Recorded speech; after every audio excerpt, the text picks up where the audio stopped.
mentioned in your post-game press conference after the regionals that were going to let the team know what they were going up against in this coastal team. What did those conversations? How did those conversations go? And how do you get a team prepared for the hottest team in college baseball? Yeah, they're a handful. The most wins, and I guess the 21 games in a row. It's a real ball club. So hopefully those 10 weeks of SEC prepared us. I don't want us to change. I mean, we have an identity. This is who we are. I think the biggest mistake, number one, you could make is try to be somebody else or tailor your game too much. It's important to know your opponent, but at the same time, we can't go try to grab more this weekend. I would take the consistency with which we played last week and do that again. That's what we're trying to reach. We're trying to reach our consistent standard and be a consistent baseball team, regardless of who's on the other side. Even though we have the hottest team in college baseball, we're playing. And I've been listening to a lot of conversations. They're ongoing. They're going right now. You get off the field and you go do your last prep work for your opponent. That's happening as we speak. But what I've got from Coastal is just the freebie championship type team. And when I say that, I look at a team with 165 hit by pitches, over 106 stolen bases, and a ton of walks, like 436 maybe to be close, of freebies. Then that's an offensive strategy. That's what Gary Gilmore had done forever. Now Kevin Schnall, who was an assistant for 20 years, is in his first year as a head coach. That's what they had bred to do in the Big South and now in the Sun Belt, which is a great baseball conference, and they've played that.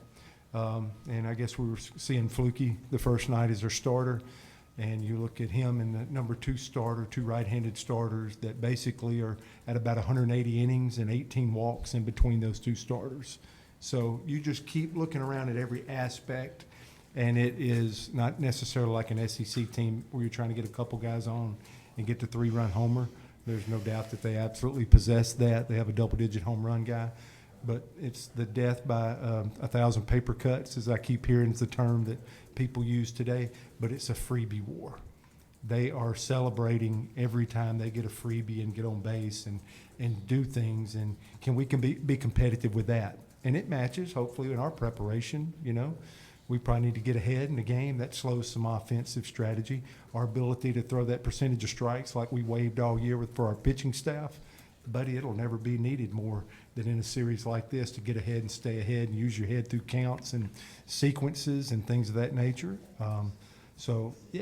They do some incredible things. And that freebie war, if you continue to win that day in and day out, that's how you win 21 in a row. That's how you are so successful. And they're great at home. So I have all the respect. Last week we talked about respect. The game, your opponent, you must, or you'll get, this will be it, right? We have a very surprising large number of teams in our league that's not advancing and still playing. You must respect the game. You must respect your opponent. We're going to have to apply force. We'll have to be ready to play again. We can't just roll anything out here and expect any success. And then we have to execute. Those were our three things last week. I still think they're extremely applicable this week. Yes, Butch, you touch on it a little bit, that pitching staff and what's attributed to their success. But I guess whether it's looking at Fluky or that staff as a whole, I mean, what are the things that have just allowed them to be like as dominant team-wide as they really have been? Yeah, that consistency. Back to the freebie thing. And when I say freebie thing, you have to work to do that. You have to a group of guys that's committed. I've been talking about a pack mentality with our offense where it's not just one or two guys, but it's a collection, and it's a full depth. It's 1 through 9. When you got somebody like Freilich hitting an 8-hole for us, that allows you to create length in your lineup. These guys, back to Fluky, he is a little bit of an outlier. He's going to present an induced vertical break, which means ride on the baseball through the strike zone of about 26 inches, and we probably face in the Southeastern Conference of 22, 23.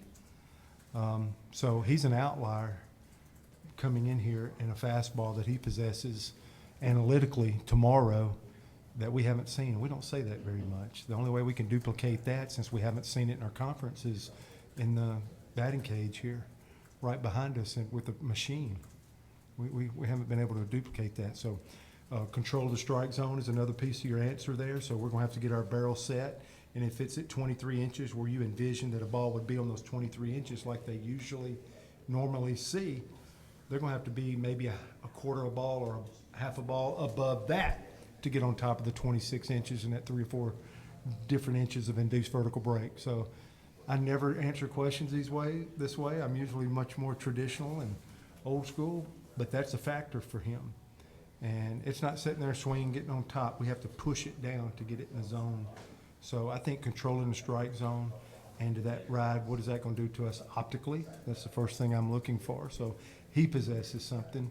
But right back to the freebie, when these guys are throwing north of 80 innings and they're under 10 walks, man, that's making Ike Irish have to perform. That's making the pieces in our lineup have to work and have at bats, because they're on this good run because they haven't gifted or created offense. So we got to be ready to play to make our own and get our barrel to the right spot once we figure out what it looks like, what he's doing. And I hope either virtually or from preparation. Ryan Bliss taught me this. This does not need to be our first at bat tomorrow at 8 p.m. This needs to be our 15th, 20th at bat against this guy. We've been preparing for him this week, and let's show up and see how we execute. But he has something there that is uncanny, is an outlier, and has served him well. And so we're trying to get prepared for that, and it's one day at a time. So we'll try to get on him, figure him out, try to be competitive against him, and then whoever they bring in, they got the finishers, just like we talked about Stetson. What if we were not up 5-3 in the 6th inning the other night against Stetson and they dropped Van Dyke, one of the best closers in the country? What if we're down 5-3 instead of up 5-3? What's the outcome of a 1-0 winners bracket game? That's how this is this time of year, how critical this is. We're in the 4th inning with NC State in the final game at 0-0 still. What's going to create the momentum and the breakthrough on each of these games? So we're resetting, and what both teams have done doesn't matter. All that's going to matter is what we do out here in these 3 games. Butch, just talk a little bit about your pitching plans for the opener. Dutton. What would you say? Obviously, he's your guy, but talk about kind of what you saw from him last week and him bouncing back now. I thought he looked fresher. I thought he got back to being able to sequence and do some things that he did earlier.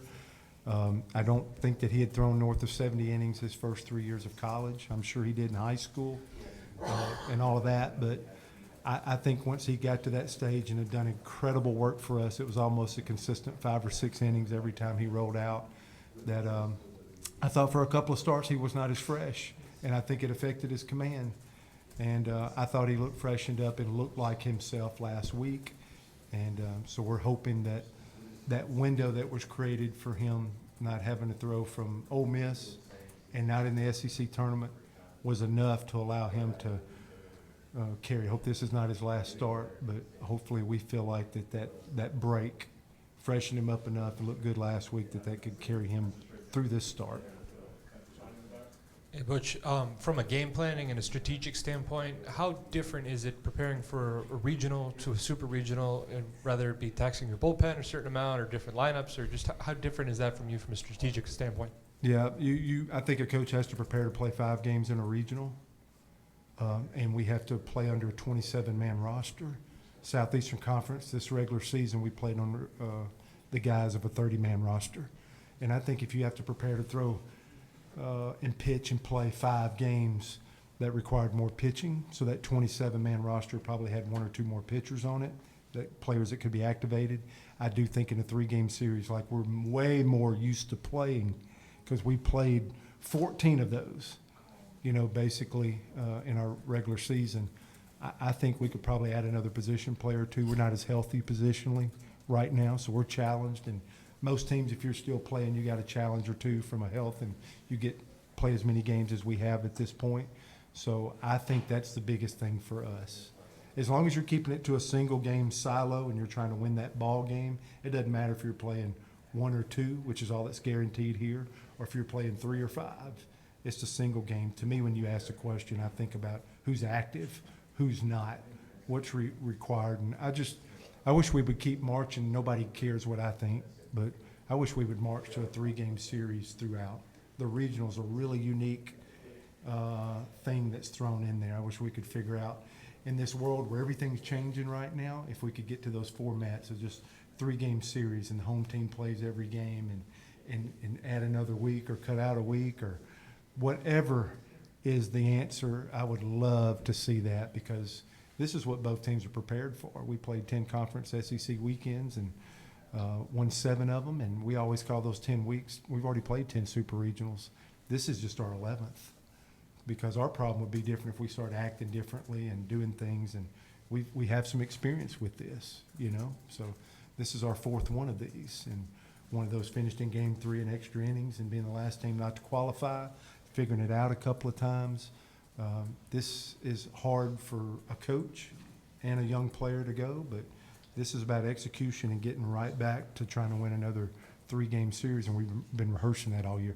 The regional format is what you don't rehearse all year. And as I watch these teams trying to get through game 5, the arms, the heaviness of starting a game, and then 3 days later, they've already thrown 100 pitches and they're back out there. That's not the team's best version of themselves. And so if I could create any dialogue, or if you want to get your little fingers typing and talk about some of that, I think it'd be appropriate to talk about maybe that format. But this 3-game series is what we're all have been doing all year long. Butch, could you just talk about Gabe and what he has meant to these hitters, the young ones and the old ones, and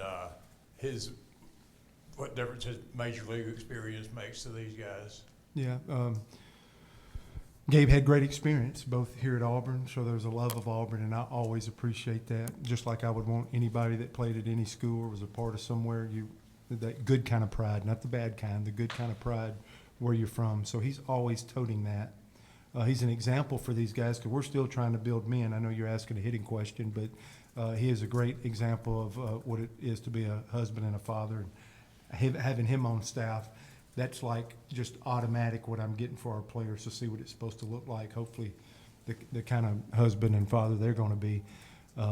There's a quiet confidence with Gabe where he is just absolutely has a feel for the swing and approach, and Steve Renfro, Hal Baird, all the way through walking through professional baseball and the ups and downs of maybe not being an everyday starter in the big leagues and what's life's like in that world and the challenges that maybe come with that, but also playing in a World Series as a big leaguer. Every time somebody does something really special, one of these hitters are dating back to a record that probably Gabe had when he played here a while back. But great consistency, a great example, loves the place. And I think what he does is he has the pillars of tried and true of what allows you to, how to swing a bat, what to do. And then if Gabe was sitting here answering the question too about our hitting stuff, I think he would give Carl Nunemaker a ton of credit to the partnership and how we're all invested in trying to help one another. But I think it's a good, steady presence. And, of course, you and I spoke last week about him coming back in that dugout this year. All we were trying to do, nothing magical happened except he got closer, more consistent. He could communicate in real time with our players more often because he's that valuable. I'm trying to push him closer to our players instead of further away.